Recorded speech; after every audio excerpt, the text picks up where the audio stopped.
This is the story of an Amtrak train going head-to-head against a severe thunderstorm. But because of the host railroad, 300 lives were put at risk.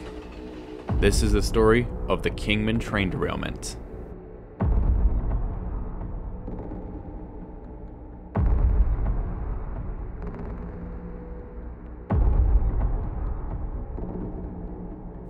August 9th, 1997. Amtrak Southwest Chief Train Number 4 is heading towards Chicago. The previous night, the train departed Los Angeles, and throughout the remainder of the night, traveled through California and entered Arizona in the early morning hours. The consist was of a baggage car, 9 Superliner cars, and 6 material handling cars on the rear, powered by 4 brand new General Electric P42 DC locomotives, all built the same year.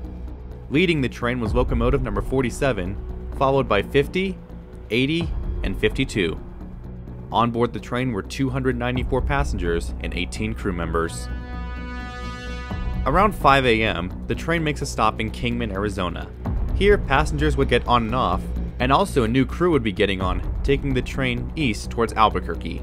At the time, a thunderstorm was taking place.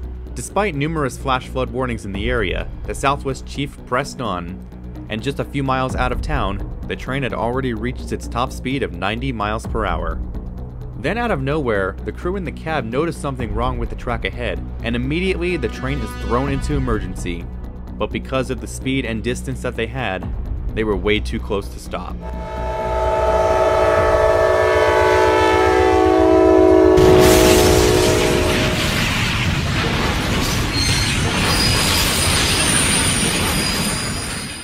The train flies off the rails at 5:56 a.m.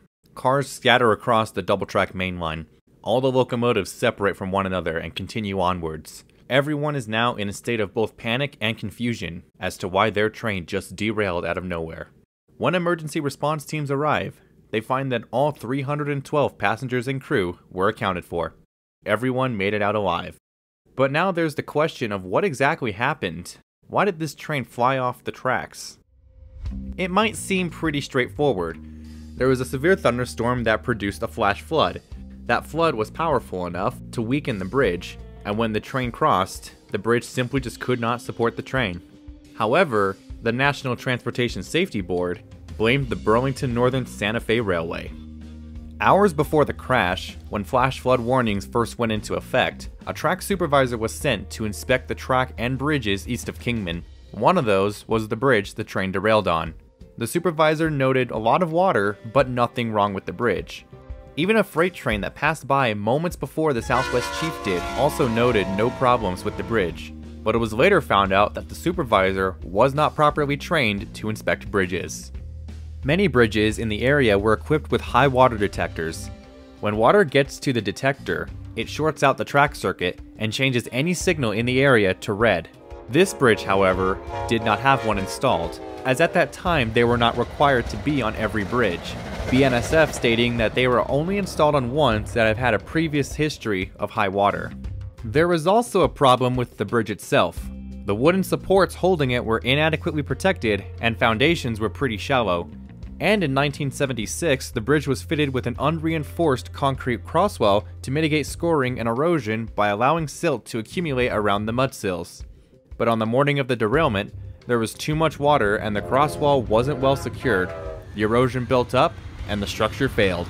The rate of erosion accelerated and the accumulated silt went into the shallow foundations, making the bridge unable to hold the train's weight.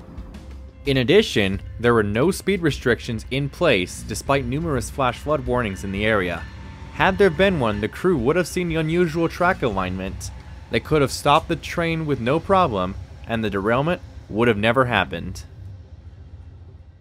After the accident, all the locomotives were repaired and returned to service. But unfortunately, in 2018, 47 was involved in a fatal head-on collision in South Carolina, and as a result, was scrapped.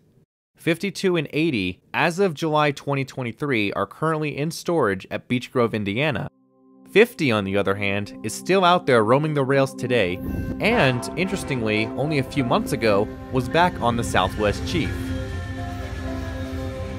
And to this day, the Southwest Chief continues to press on, no matter what the conditions, whether it's sunny out, snow, rain, it's going to keep going, as it continues to be a vital link between the Midwest and the Pacific.